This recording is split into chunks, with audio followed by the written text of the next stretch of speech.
Okay, good evening. I'd like to call to order the Board of Public Works and Utility meeting. Today is Tuesday, July 2nd, and the time is 4 p.m. I'll continue with the roll call. I am Mayor Kim Smith. I am chairing this evening for this meeting. Alder Stephen Knott is absent excused. Dan Stevens, Present. Jared Holter, Here. Sabrina Steger is absent excused, but in her place, Karen Marquardt is here for any questions that we may have. And then we also have Larry Jurassic, who is the alternate for this committee, serving on the board tonight. So Larry is here. Present. Okay. Item 2, consideration and action on the minutes from the previous meeting. I'll make a motion that we consider the minutes from the previous meeting. I'll second that motion. We have a motion on the floor by Larry Jurassic to approve the minutes from the previous meeting. It's been seconded by Jared Holter. Is there any further discussion? Yeah, just for clarification, we're approving the minutes from the previous meeting, not just considering them, right? Correct, Right. approving the minutes. Okay. Any other discussion? All those in favor of approving the minutes from the previous meeting, please say aye. Aye. Any opposed, say no. Motion carries unanimously. Item 3 is public input. If anyone from the public would like to address the Public Works and Utility Committee this evening, now is the time to do so. Please begin by stating your name and your address and limit your comments to 3 minutes. Would anyone like to address the committee this evening? Second call for anyone wishing to address the Board of Public Works. Third and final call for anyone wishing to address the group this evening. Public input is now closed, and we will move on to consideration and possible action on the following items. First on the docket is Public Works. Item 4, County Trunk Highway OS East Main Street land transfer from La Crosse County. Jared, can you give us a brief summary of this item to introduce it? Thank you, Honor. In your packet tonight, there is a description of 2 parcels that are along County Trunk Highway OS, which is now East Main Street within the city of Onalaska at the vicinity of Prolly Road. These 2 land remnants are owned by La Crosse County. These are remnants from the road reconstruction that was completed by the county when it was a county trunk highway in 1991. They are owned by the county. They've never been cleaned up over the years. The city of Onalaska did take over maintenance of that roadway in 1999. One thing to note is that the northerly parcel, if you drive down East Main Street and look at that area, that has the large wall on it. So when they put that roadway in, they took a curve out of that roadway and put the large wall in. We've always considered it our maintenance responsibility because we're maintaining the road, and the road's part of the wall is part of the roadway maintenance. So we have been maintaining the fence for the wall and spraying for trees and things such as that. So this is basically going to clean things up from back in 1991. It was not cleaned up when the road was transferred to city maintenance and ownership in 1999. So staff is in favor of this and is requesting this land to be transferred to the city. Thank you. Would someone like to make a motion regarding this item? I'll make the motion to approve the County Trunk Highway OS East Main Street land transfer from La Crosse County. And I'll retain my time. I'll second. Okay, we have a motion on the floor from Dan Stevens. It's been seconded by Larry Jurassic to approve this land transfer as described. Alder Stevens? I think Jared kind of touched on it, so I think he probably preemptively answered my question, but it had to do with the masonry wall there. My question was going to be, are we now going to have to take care of that? Because that, I know with the amount of masonry there, that it could be very expensive, but it sounds like we've been doing it for a while, so it's not a new responsibility for us. So would that be correct? That is correct. That wall is part of the roadway itself. I have always considered the wall to be part of the roadway. To be honest with you, we didn't even realize that we didn't own the land underneath the wall. That wall is needed to maintain the roadway, so I would have always viewed it as city maintenance for that wall. You are correct, that wall is quite high. That wall eventually someday, hopefully it'll be another 75 years, but at some point will need to be replaced or worked on, so it will be a city cost, but I would have already expected that to be a city cost at this point. Thank you. Thank you. Larry Jurassic. Thank you, Chair. Are you aware of any other parcels like this in the city area?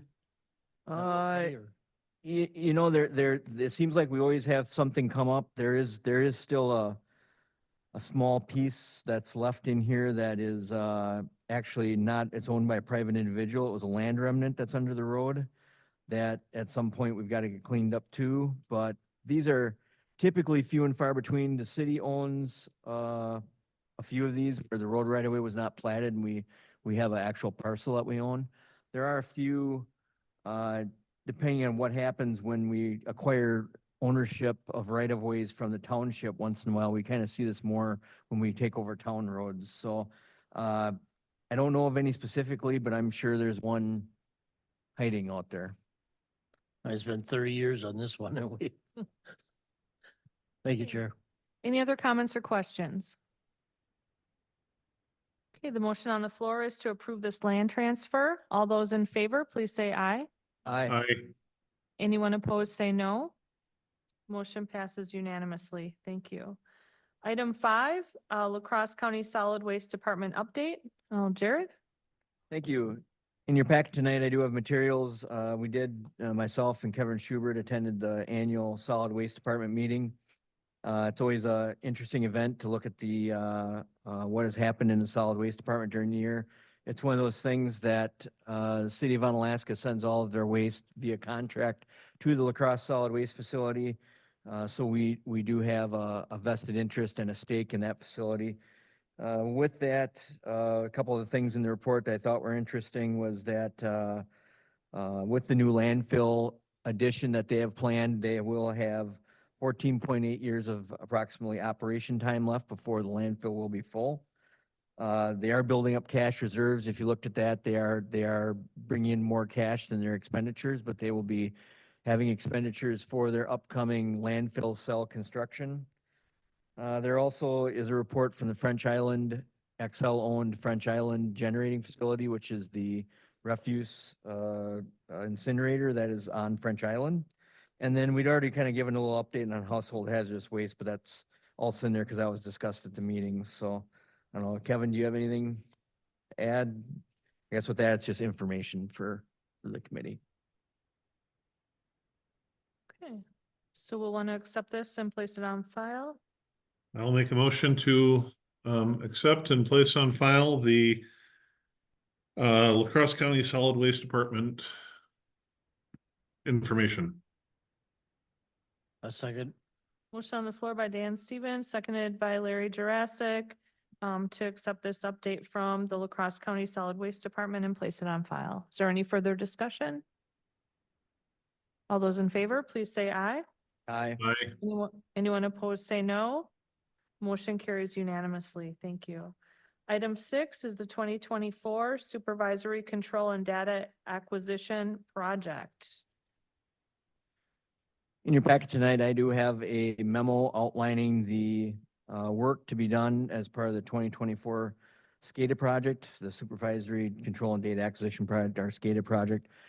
We did budget for a variety of this work to be done. We did add another item when we got into the work. We utilize a sole provider, Altronics, for our SCADA work due to the proprietary parts and nature of the work. In your packet tonight, you can see the quote that we solicited via the services of Strand Associates to write us the city specifications and items of work to be completed. We did receive a quote back of $70,981. We did originally budget in the water and sanitary sewer budgets, $47,000. But as you can see in my memo tonight, that's included in the packet on page 34, we did save on a variety of projects that were budgeted in the water and sewer utility. So thereby we do have $71,000 we can spend on this project. One thing to note with all of this work is it actually won't be done until 2025, just with the lead times and the workload of the contractor. There's 0% chance it'll get done this year. It'll be spring of next year, is our hope. So it won't actually be it actually won't hit the books until 2025, but we need to get approval now to actually get the work started and get shop drawings and get the work going. If you look in your packet tonight, there's two main items of work. One of them is the new magnetic flow meter at the OS booster station, and then also taking our fire pump at the Aspen Valley booster station and putting it on a variable frequency drive. Even with the new reservoir that was installed in the Greens Coulee area, we're still having problems when we use the fire pump with water hammers. So we are going to put it on a VFD, and we feel that is a needed item to still utilize the fire pump in that area. Okay, Jared, I did have one question when I was reading the memo, which is on page 34. Yep. Maybe I just was confused, but in the second paragraph of your memo, it says the project cost is 70,981, of which 47 was budgeted in the approved 2025 equipment. Oh, that, So maybe those two dates are just switched? yeah, that should Like it cost was you, the and on the 2020. 25 or 20, no, it's savings on the 20. It's supposed to be in budget in the approved 24. I was thinking the 25 is when the work's going to get done, but it's in the approved 24 equipment budget. Yep. So, the remainder of the cost savings are on the 20, there should both be 2024. Okay. Yeah. I wasn't sure. Yep. Please let the record show, Stephen Knott has joined the meeting and we'll have him resume chairing after this item is completed. Okay. So, Are you on? We are discussing item number 6 at the Okay. moment. We don't have a motion on the floor yet, though. So that was the only thing I observed. Is there any other, we should put a motion on the floor, right? Yeah, make a Right, mo- I will make a Yes. motion to approve the Budget. 2024 supervisory control and data acquisition project. Okay, thank you. We have a motion on the floor by Larry Jurassic. It's been seconded by Dan Stevens, with the project cost of $71,000 as described. Is there any further discussion? If I could, Mayor. Pardon I- me, Dan? I just wanted a clarification. Sure.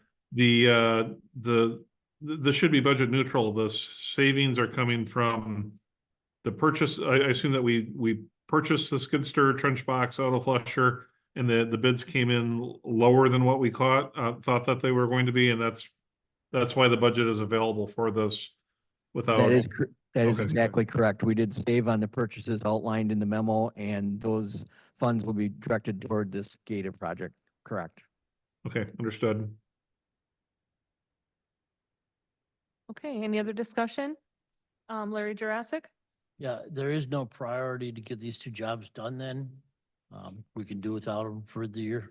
Yeah, we're trying to be proactive. We'd like to have them done sooner, but just the nature of this work, there's no way to get it done any sooner. So this is all the more reason that we proactively do a lot of these items and we don't wait for failure Okay. on a lot of things in this realm, because it just, even if we called them today and said it was broke, it's gonna be at least 6 months just to get it in there. And then, so we're trying to get on the schedule and get things done, and that way we're being ahead of maintenance curves on all of our facilities. Thank you, Chair.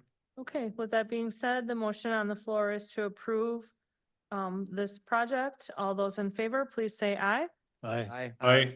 Any opposed, say no. Motion carries unanimously. Okay, so now as a point of order, we'll have Larry Jurassic will go into his backup role because Stephen Knott has joined the meeting. And Stephen Knott, you can keep sitting there. You don't have to go to the studio audience. And Stephen Knott can resume being the chair and I will just sit here and be the mayor. All right. Thank you, everyone. I apologize for being late. Item number 7, cemetery columbarium project, including vacating Hickory Street. Over to Jared. So item number 7 tonight has a variety of items within this. This is the cemetery columbarium project that, as you know, has been working through for multiple years. This project had public input a few years ago on a plan.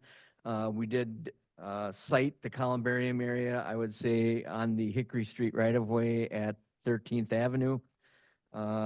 With that, we've got in your packet tonight, I've got two cost estimates, a option A and an option B for the first phase of the project.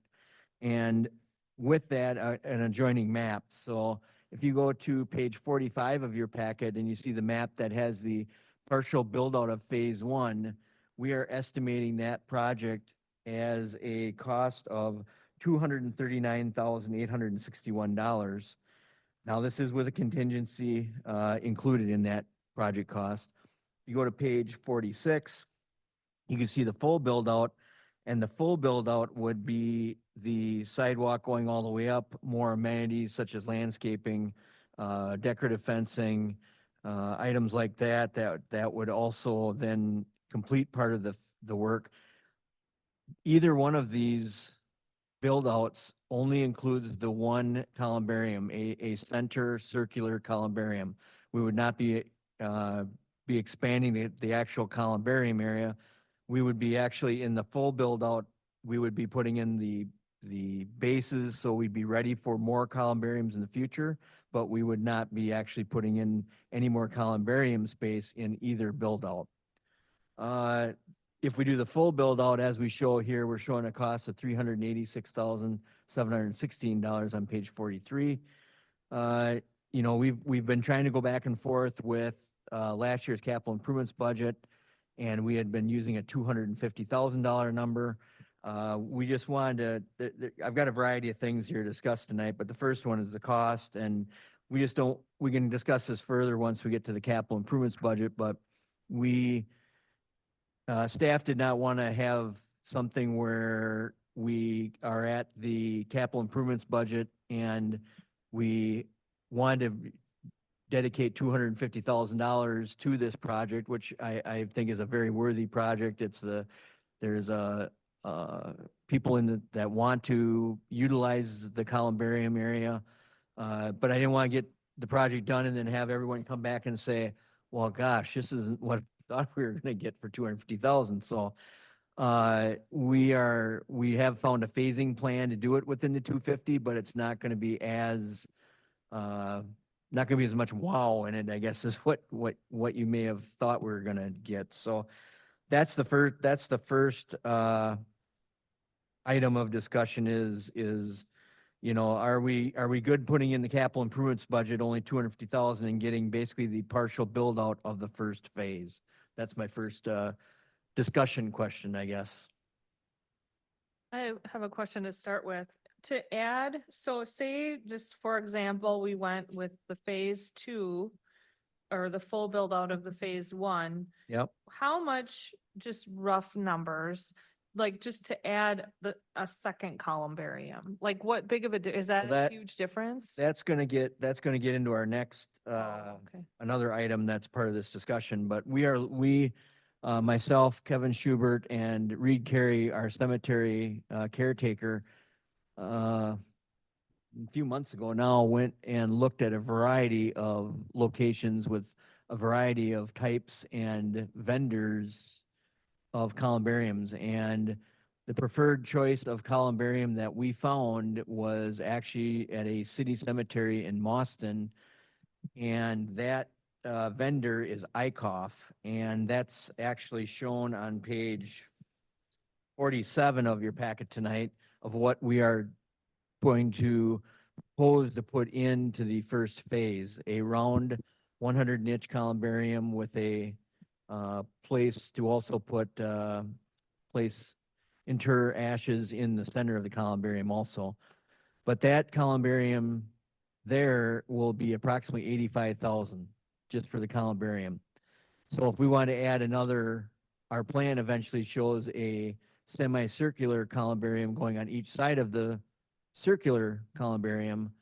I don't have an exact cost, but I would think the $85,000 to $125,000 is probably a good cost for you, depending on the size and length and everything else. So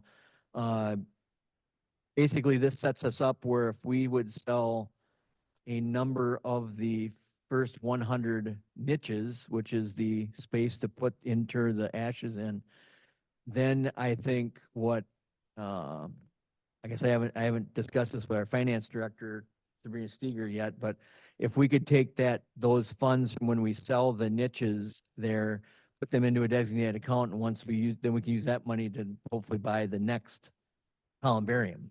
So we can just kind of use it as a rolling, we'll use city funds to finance the initial construction of it and get it started, but then hopefully we've got enough to turn that into as the demand dictates. So just speaking like theoretically, so to buy a spot in this columbarium is gonna be like $1,000. It will be somewhere in the $1,000, $1,200 Round range. number. We haven't done an actual business plan on this yet because we don't have the exact costs.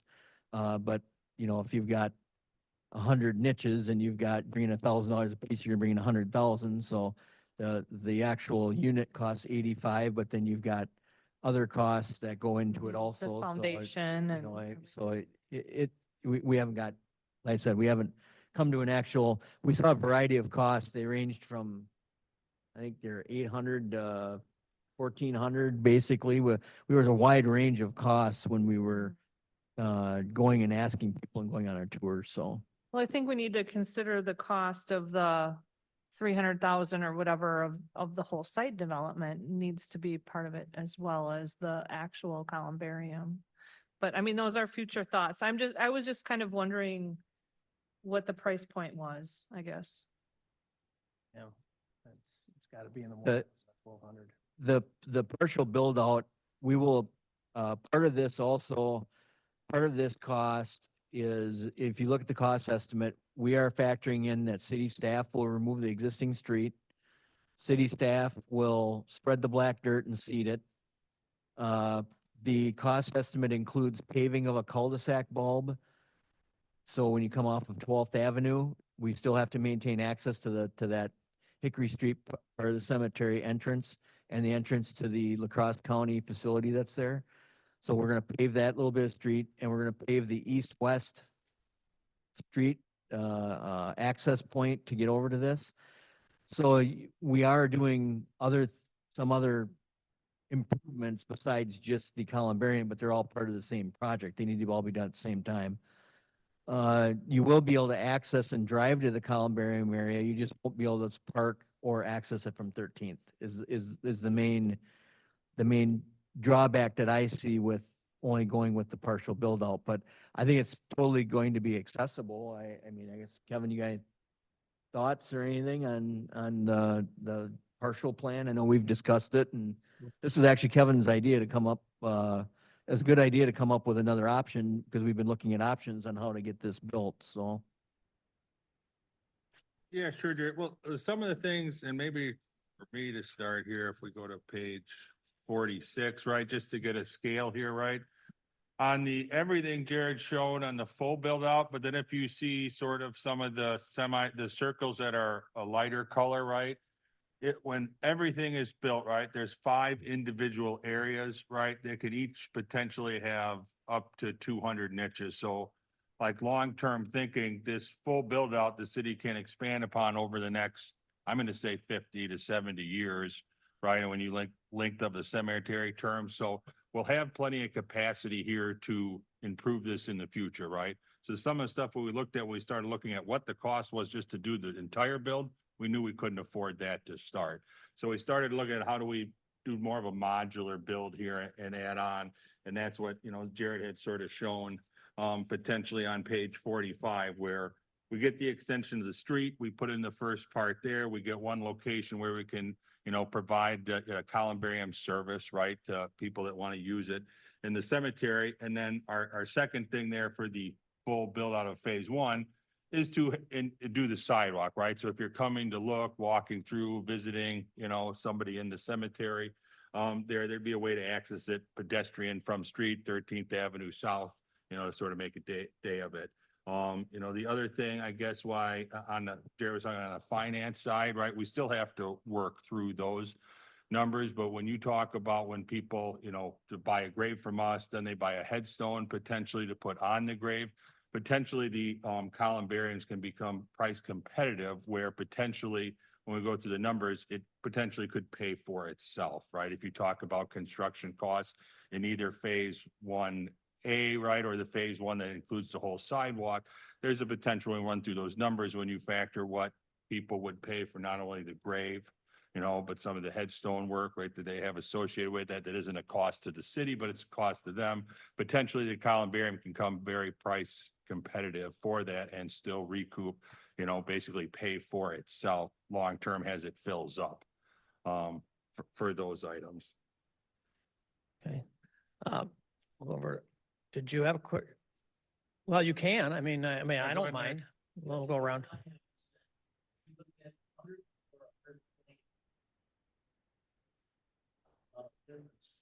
Is Yeah, Larry speaker on? I can't hear him. I think we were looking at the 100 niches. Microphone on so that Dan can hear you. The question was, should we go with the cost difference between 100 and 120 niches? And I think we were looking at the middle ground of the 100 niches. If you look at it's not a great cost, but just aesthetically, the taller it gets, it starts to look, what is the right height to make it human scale and everything like that. And we thought the 100 niches was more the an overall good height that seemed to work. There's nothing says we can't go 120 and get it, and do a little, it'd be more cost benefit. You're lowering your cost per niche if you can do that, as you state. And I'm also seeing that they have companion niches, so they're a little bit larger ones, or? No, it's how ICOF determines that, right? You have each niche, and I asked them that same question, Larry. They have 100 niches, right? The companion niches is a term where you can sell the niche has a companion niche. So if, per se, a couple wanted to be interned in that, they could split the cost and they call it a companion niche. So, Okay, so it's not a larger unit than. right. But when they say 100 niches, that's how many vault spaces are in there, right? It can accept 2 urns, right? If somebody Okay. would like to Yeah. buy it just for themselves, that's fine, but it has the flexibility to become what they call a companion niche, and 2 regular size urns will fit in that vault within the columbarium, thus making it a companion niche. Mayor, Thank you, Chair. Mayor. Yeah, and I'm sorry, I apologize. I'm just kind of refreshing my memory on this design. So that's what some of my questions are orientated around, which probably is good for all of us to review that. So how far where would you be able to drive your car? Like, say you were handicap accessible or elderly? Right now, the way the plan is shown, if you look at page 45 with the partial build out, you would be able to drive your car. We would probably not put any rocks in front of it. You'd be able to drive your car right up to that darker vertical. That's a paved driveway. So it's paved up to that point right now. So you'd be able to drive to the sidewalk. So that curving sidewalk, you'd have to walk on the curving sidewalk. And that's ADA compliant, that curving sidewalk. So it would be, theoretically, if you were the first car, you could get right up close to it. If you were part of a funeral procession and you weren't up front, you could have further to navigate to get there. Yeah, I just feel concerned, like, say the furthest one in, if there was some kind of ceremony or whatnot and a bunch of people, like what the parking would look like for that. It would basically, you'd mimic the parking that you see for a regular interment that you see today, where people are parking along the edges of the roadways Okay. that are in our cemetery. So I would envision this basically almost identical to what you see for an interment today. It wouldn't look really any different. The, if I could, though, I guess to address, I think what your concern is. With the columbarium, though, they would have a paved surface all the way, even if they were parking further down. Mhm. They wouldn't be having to go across the uneven ground like you do on grave sites. Yeah, that's true. Yeah. One thing, if we are hoping to, if we did the full build out of phase 1, to get the sidewalk up to 13th, that would allow us more available parking for a columbarium interment along 13th, where you could come in along 13th and then, you'd follow the ADA sidewalk down to the columbarium. Yeah. Well, I think this is, really shows a lot of originality and flexible thinking on how to get this done. Because I know for multiple years, it's been pretty much unanimous up here that we want to do it. And for multiple years, we haven't had the funds. So I think that I really applaud you for trying to figure out how we're going to get this done. So, yeah. So If you- I may, Chair? Oh. if Yes. you're- all right, so on that note, talking about how to get this done, I do like the flexibility and the idea of kind of segregating the funds of the columbarium. And on that note, I would point out that I think we could use that to I would use that to advocate for using the full build out method for a couple of reasons.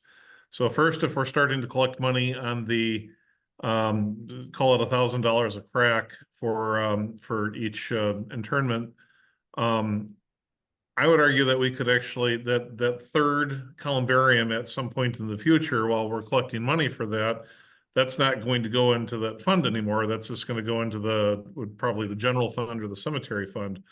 I would actually use that, like we'll have to borrow more, but essentially we could kind of pay ourselves back later on that third fund and use that difference, which would probably be over $100,000 for the difference between the partial build out and the full build out. And further, with the full build out, we'll have a more uniform aesthetic. If you start using different materials, they will look different due to aging, due to weather, due to supply of materials that they have on hand. And we don't want this to look like, the Frankenstein monster of cemeteries. It should be all one nice uniform piece.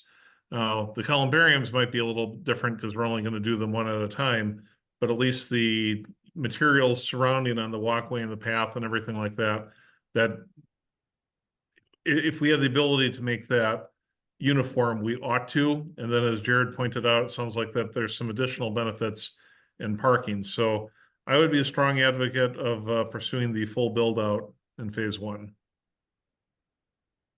I'm not sure I agree with some of the assumptions with you, Dan. So having them all exactly uniform, I could make a strong argument that we'd actually want them to be somewhat, I mean, obviously the design build of them would be the same, but it's, some of them have shrubs. Some of them, have, floral arrangements, whatever. I mean, each one could be uniquely different as well. And I think there could be an aesthetic to that. As a The full- columbariums, yeah, they're going to be different, but I'm referring to the other materials that But I'm would saying, I be don't know that they permanent. need to be. I mean, if we have brick on one and stone on one, and I mean, I'm just throwing stuff out there. We wouldn't do that, I don't think. But if they're all You might- slightly unique, I don't think it matters. Steve, or the retaining walls that we would. Yeah, need for sure. the Full build, that would be, I think Dan's talking about. No, I understand, but I'm still not, I'm sure, I don't know that I agree that they all have to be exactly uniform. I don't know, that's just Well, me. they don't have to. I just think that they should, and it would look better if they did. But I mean, you're giving people choice on where they want to put their loved one. Well, I kind of like that one a little better, that type of a thing. So. Yeah. Any other discussion or question? So I guess from staff standpoint, a couple things that we are, obviously, the cost, whether we do the whatever phasing we decide, we will put it into the capital improvement budget for discussion and possible action. We'll probably put in the full build out into the capital improvement budget, but then knowing that we've got this plan that we could go a lesser phase if we so choose. So that answers the funding part of it for for 2025. Part of it also is the fact that the Eichhoff columbariums have a 1-year lead time. Hmm.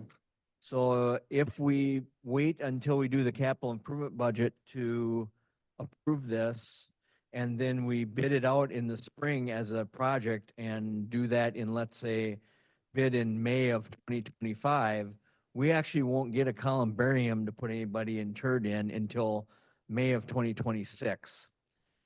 So what we're looking at is if the Board of Public Works would be amenable to us sending out an RFP for just the columbarium to get it ordered, and then knowing that we would be getting it to come, it wouldn't actually get delivered until 2025, but we would have funds in the cemetery capital improvements account theoretically to pay for it if it wasn't funded in the capital improvements budget.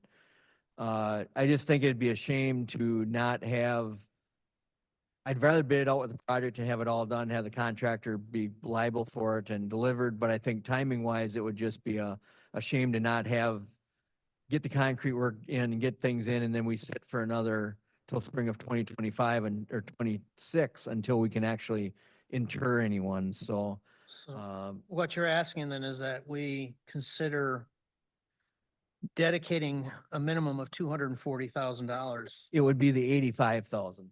Oh, it's- Just the cost of we would be So it's not purchasing, phase one that we're. it would be just the cost of the columbarium itself. Now, we could get it delivered next year.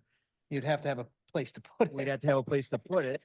So I understand that's that. what I'm kind of going and saying, I you're kind of understand that, committing, we're yep, committing us to yep, phase one yep, if we do that, which would be the additional $240,000.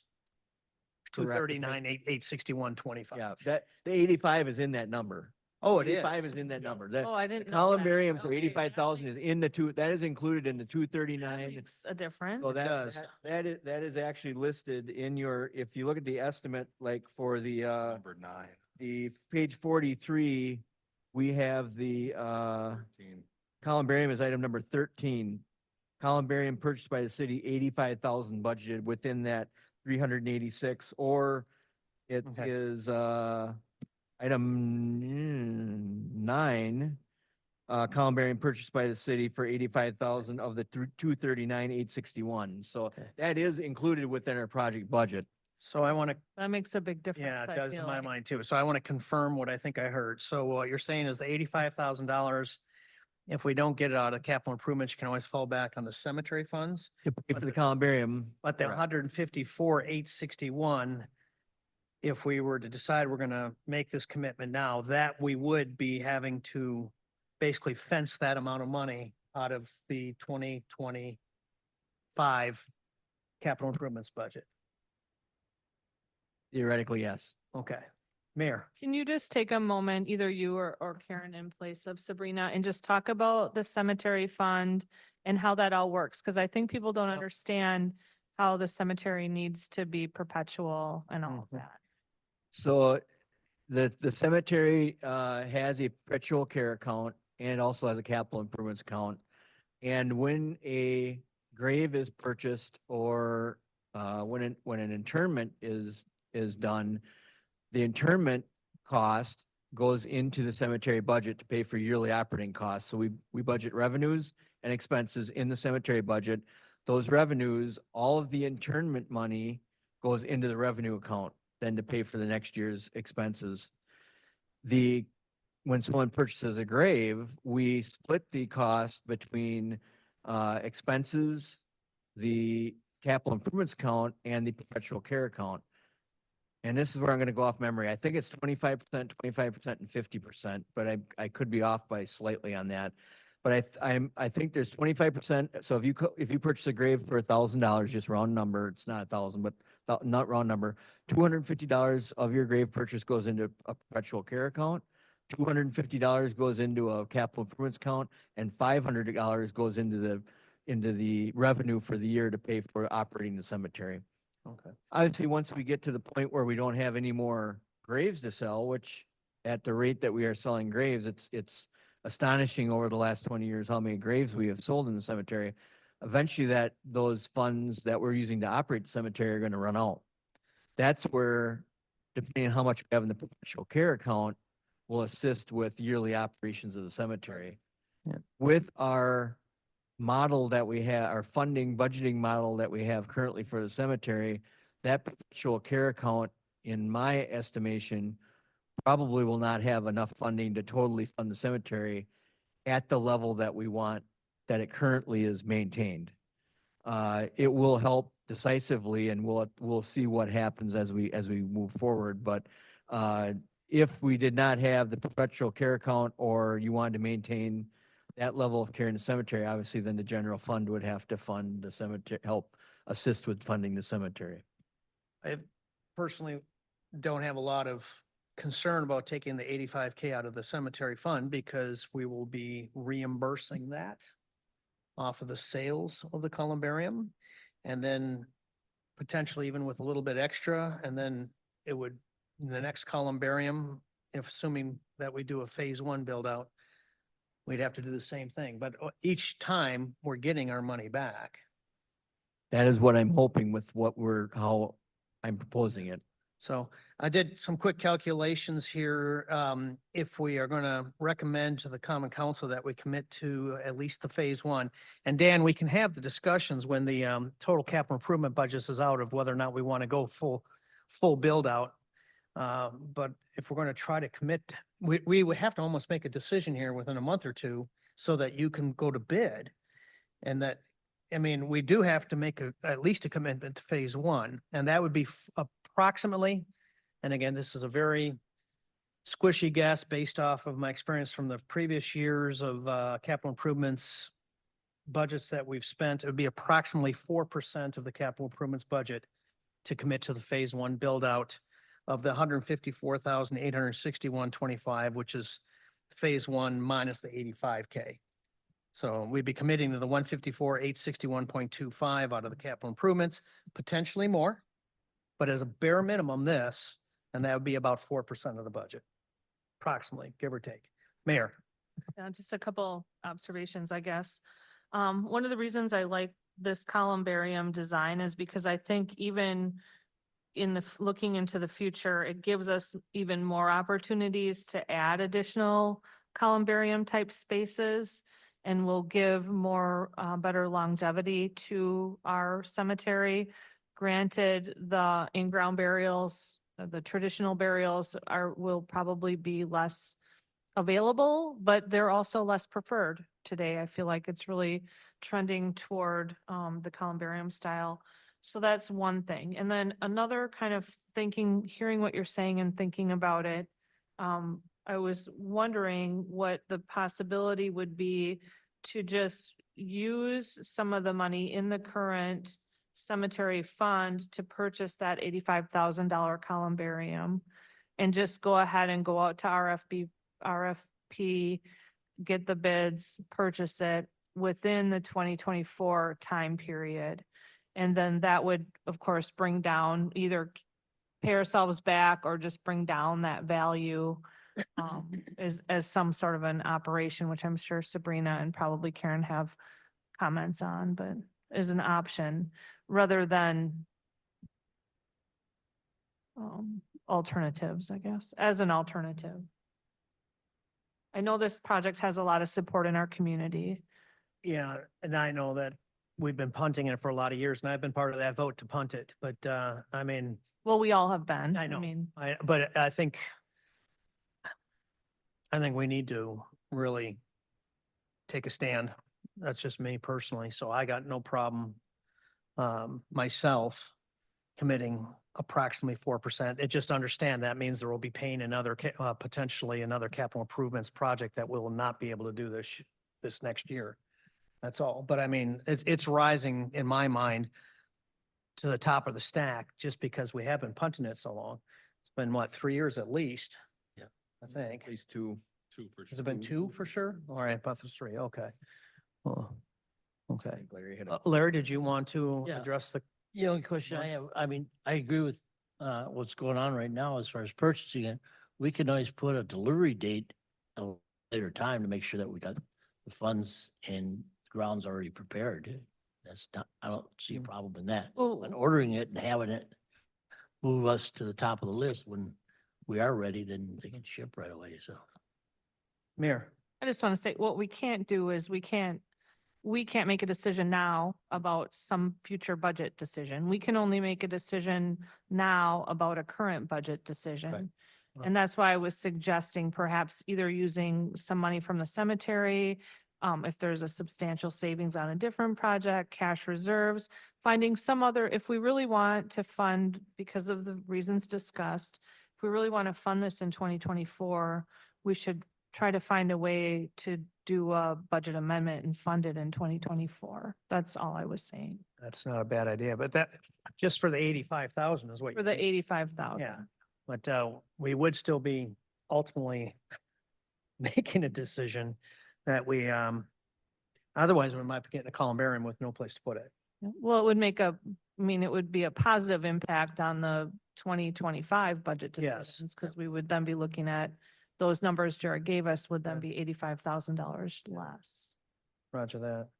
So, what are the other options for the 85,000 other than the cemetery fund? I guess, going to look over towards the finance personnel here.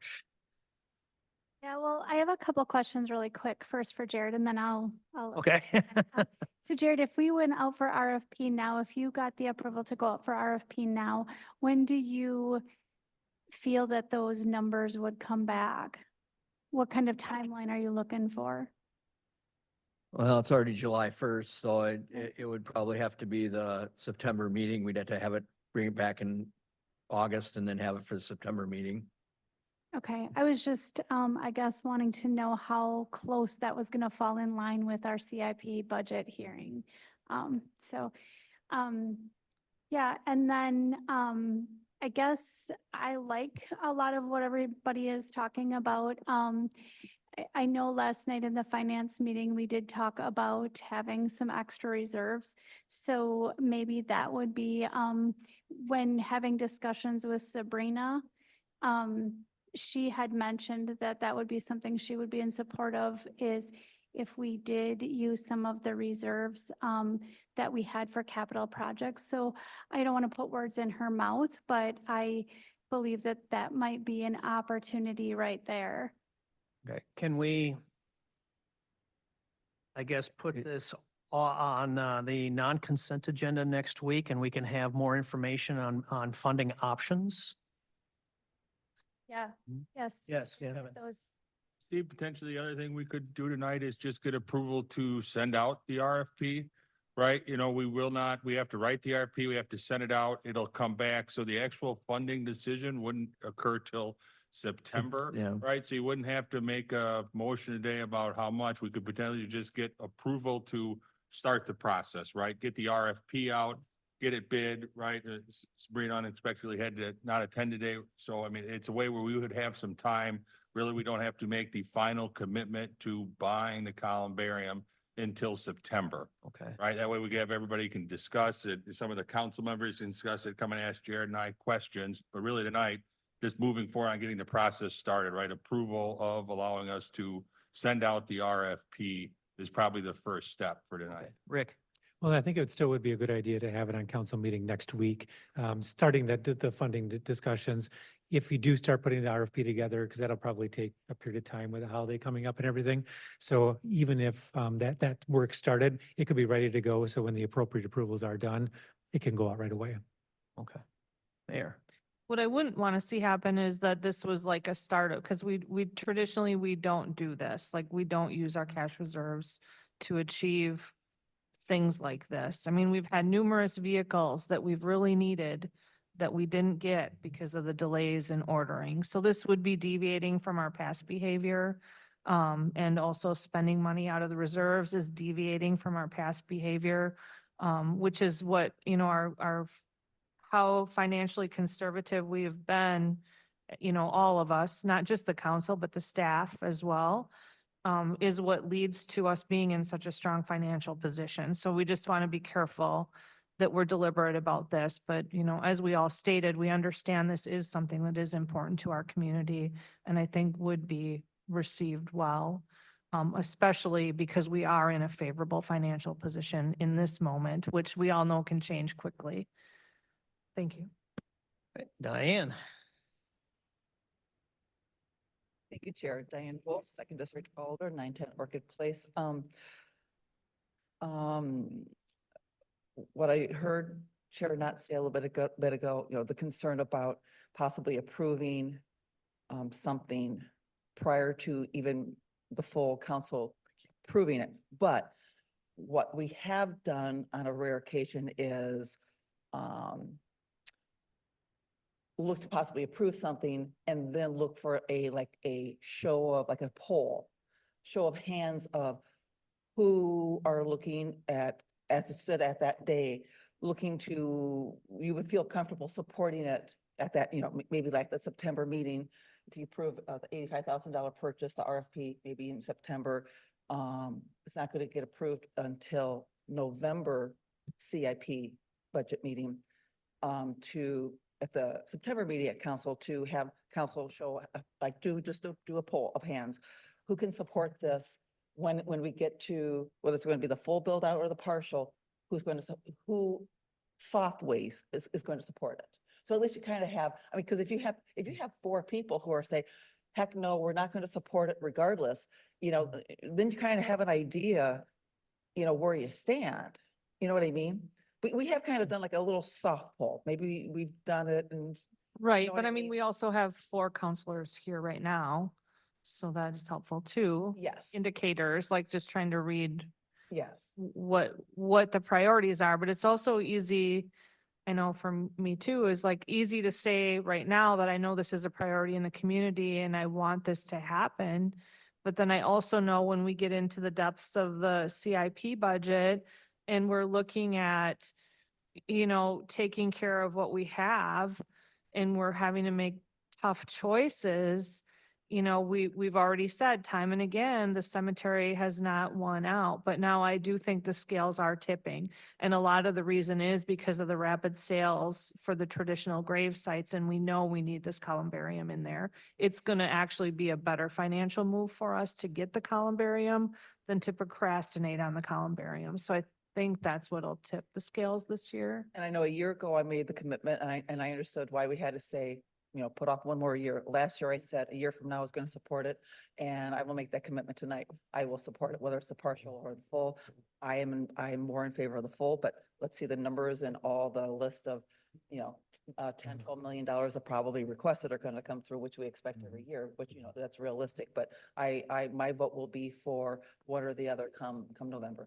Thank you. Yeah, I'm not comfortable deviating from standard procedures here. I think that we'll be entertaining a motion to approve pursuing an RFP, but that still has to go to common council next week, as well as requesting on the non-consent agenda discussions on funding options.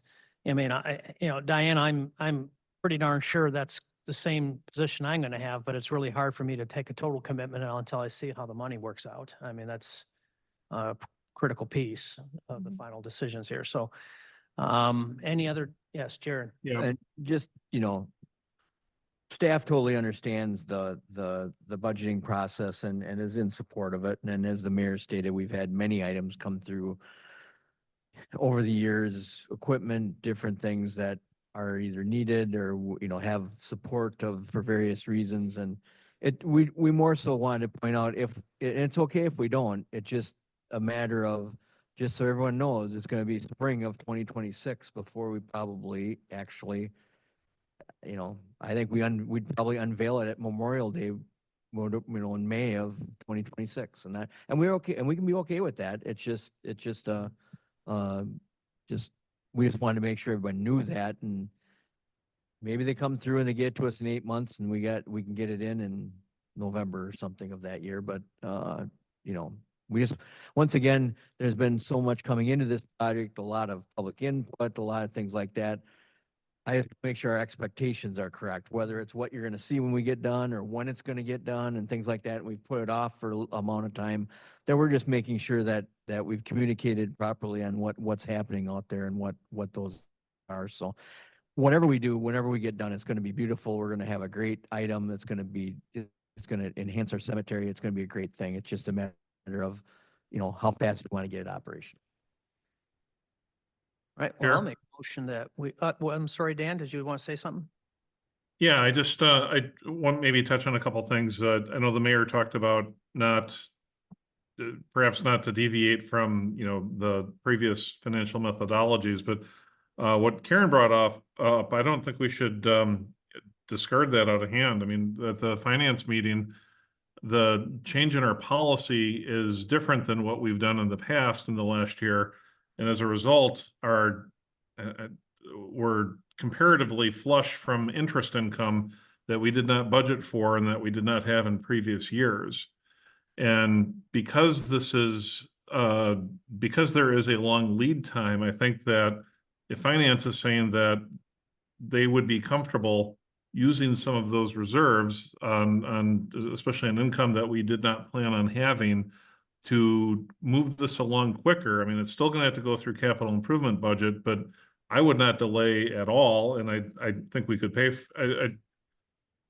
I think that we can make this happen. It sounds like that there's support. Honestly, I would have made some other sacrifices to do this last year. So I'm, you know, while reserving the right to change my mind, I'm pretty committed to having this close to the top of my list for what should be on the CIP. But if we have other vehicles available to make this happen quicker, where we have a shorter lead time, I would do that. I mean, if the interest income would offset that, some of the hesitancy on the overall expenditure, I think we could cover this and sort the rest out at CIP time. So, like others, this is a priority for me. Okay, well, again, this will have to be a common council decision in the end. We can't finalize that here today. Is that what you're gonna say? Well, Not necessarily, but I will say that in regards to the reserves, prior to the conversation at FMP last night, Sabrina and I had some conversations about where our current reserve policy states, between 25 and 40%, I believe it is, and had talked about changing that to not to go below 45%. We are significantly higher than that and have been for the last 10 years, I believe it was. So Sabrina and I had discussed that this is one of the projects that, if need be, we could discuss it in the realm of the CIP process, but also outside of that, if we're talking about an earlier time frame, this is one of those projects that may fall under the area that we may want to take a look at for the reserves. I still personally think, again, we can go ahead and I'll make it here in a second, that we can move to give the latitude for DPW to start looking at an RFP process, which of course still has to go forward to Common Council next week. But I'm not personally, I mean, there's a lot of folks that can vote here, but I'm not personally amenable to making a motion to approve a certain amount of funding right now until I find out all the options, which we could find out next week. That's just me personally. So I'll go ahead and make a motion that we approve our Public Works to pursue the RFP process for the purchase of a columbarium. And of course, that's just the RFP process. Put it on the agenda, What's that? and put it on the agenda. Well, and to have it on the non-consent agenda. Yeah. I'll second that. Okay, motion by myself and seconded by the mayor. Any discussion? I did have another item once we get as part of this, but we can take action on this, but Okay. part of it also is, I wanted to have a formal motion or part of a motion on starting the process of vacating Hickory Street and, closing of Hickory Street between 12th and 13th. So I want to have formal motion. I mean, that's part of our project also, but we need that. It's always been talked about. It's been stated we're going to do it, but we do not have an official record that is what the council's direction is. Okay. So maybe we should just vote on this first and then make another motion regarding Correct. Hickory That would be Street. fine. Does that need a resolution? Eventually the vacation process, we'll start the vacation process and we can close the street to vacate the right of way, but we can close the street with council action. All right, any other discussion? Okay, this is for the RFP process to begin. All those in favor, please say aye. Aye. Opposed?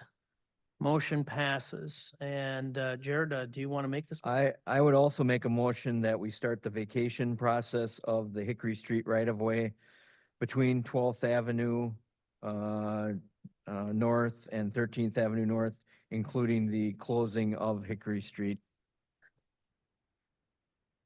South, yes, south, not north.